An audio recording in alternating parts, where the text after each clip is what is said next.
Good morning.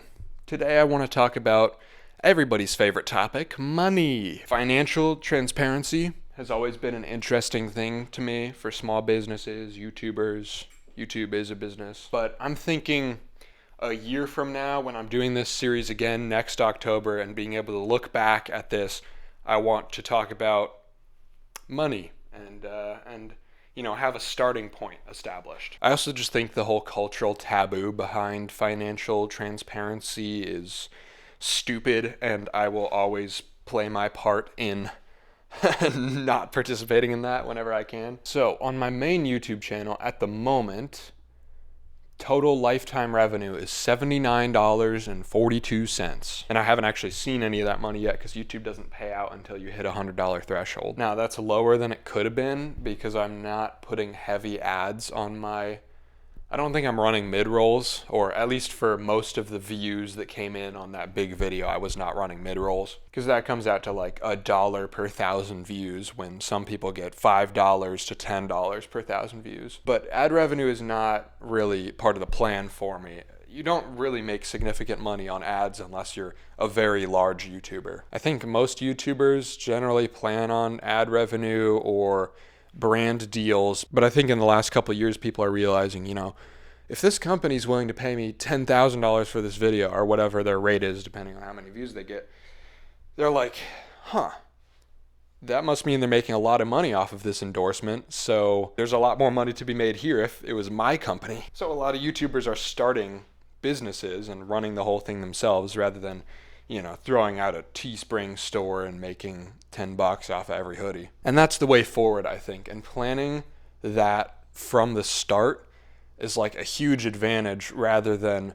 scrambling around once you've already got the numbers. So that would be a big part of my plan for taking YouTube full time if that's in the cards. The thing about running your own company versus brand deals and ad revenue is brand deals and ad revenue mean you have deadlines for your videos. Brand deals often literally, like, this video needs to be posted by the end of the month. And that's why if you look at it, you'll see a lot of big YouTubers posting more videos like on the 31st or right around the end of the month because they're getting their brand deals out. And ad revenue forces you to post regularly. Otherwise, you don't make money if you're not posting videos. It's interesting because nowadays you see people who want to be YouTubers trying to start companies to monetize, and you see people that want to be company owners starting YouTube channels to market it. And I'm kind of right in the middle of those two. I'm very passionate about video making, but I don't want to make that be the profit side of it. I don't want to have pressure to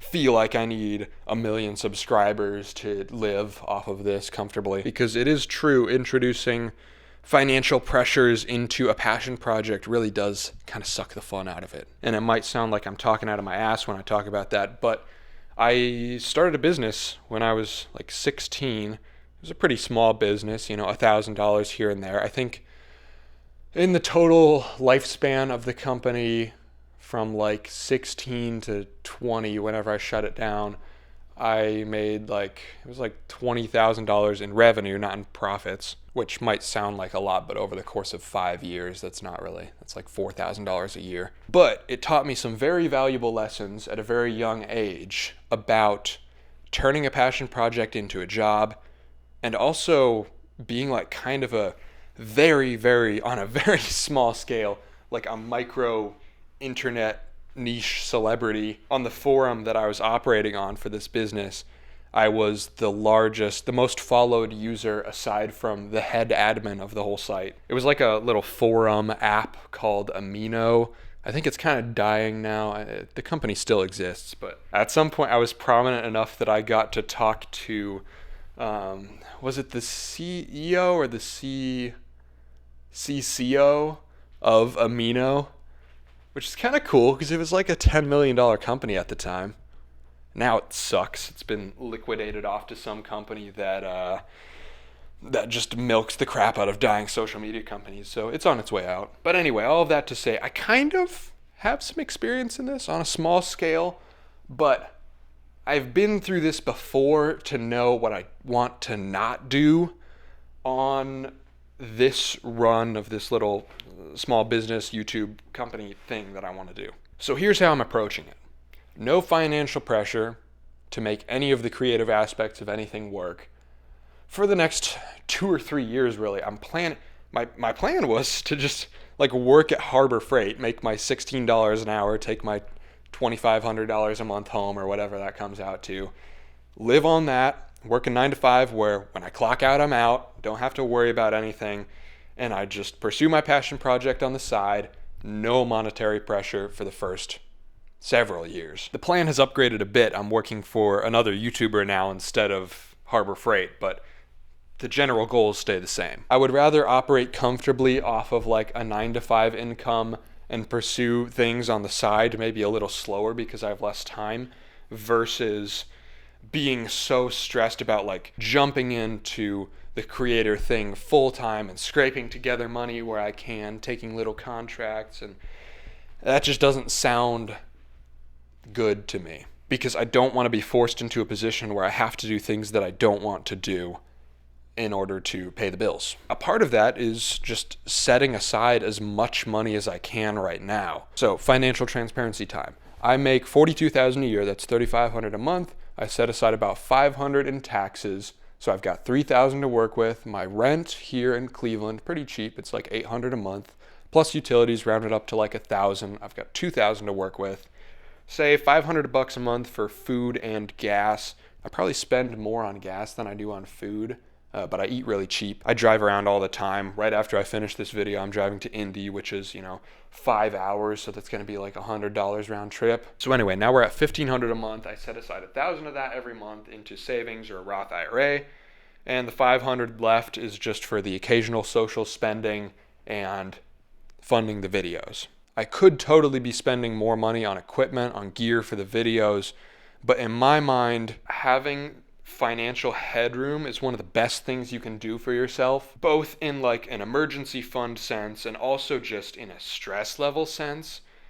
Like if I lost my job today, which is, possible working for a small company, I wouldn't have to worry about immediately making sure I have a paycheck coming in within the next 3 weeks or whatever. If you can't tell from this whole discussion, alleviating stress and making it okay to screw up is like a very large part of my philosophy with everything. So that's the plan. That's where I'm at. When I do a daily series a year from now, in October 2024, it'd be cool if I could be looking back at this $79.42 and say, well, hey, that's a significant number now. But if it's not, that's okay too. The ad revenue is not the plan A. So anyway, for the foreseeable future, I'm going to keep working away at a regular job, keep stacking up savings so that eventually, when I make that leap, it'll be a confident one. And all of this is not to say like that I'm super risk averse or whatever. Like I do crazy stuff. I moved out of my parents' house with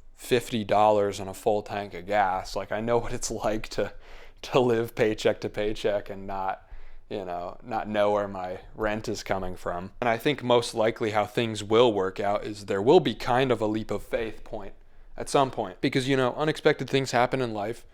But I don't want a leap of faith to be my plan A because, when things inevitably do go wrong, I want to be able to make that leap as confidently as possible. On the last video, Mindful Grinds commented, I think making a living on YouTube is very difficult considering only 3% of people that upload to YouTube make $25K or more, according to a study in 2019 by YouTube. I wonder if that was a study based on what they're making on YouTube, because most creators, like if you're under 100K and you're able to take it full time, that's probably not off of ad revenue. It's probably off of some combination of brand deals, Patreons, merch. And I don't know, maybe I'm too confident about making money outside of the ad revenue, brand deal, typical monetization scheme.